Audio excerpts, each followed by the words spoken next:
বিশ্বনবী কাঁদতে কাঁদতে মাথা তুলবেন, বলবেন আল্লাহ দুনিয়াতে সব নবীরা স্পেশাল দোয়া করেছে, আমি করি নাই, এবার আমি আমার স্পেশাল দোয়াটা করতে চাই, আপনি কবুল করবেন কিনা বলেন। আল্লাহ বলবেন নবী কি আপনার দোয়া বলেন।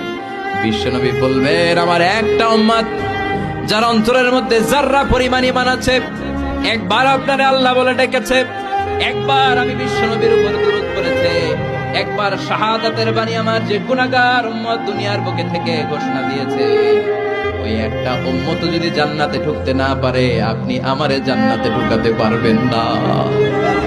আল্লাহ বলবেন সাল তুতা, সাল সাল তুতা ওয়াশফা তুশাফা, শাফাত করেন নবী করেন, যার জন্য দোয়া করবেন আমি কবুল করে নেব। দুনিয়াতে বিশ্বনবী কম কষ্ট সহ্য করে নাই, 3 বছর শিয়াবে আবি তালেবে জেল খেটেছে। কয় বছর? দুর্ভিক্ষের বছরগুলোতে বিশ্বনবীর পেটে দানা পানি ছিল না, কলিজার টুকরা হাসান হুসাইন কই মাছের মতো ছটফট করেছে, জামিনে ক্ষুধার জ্বালায় বেহুশ হয়েছিল।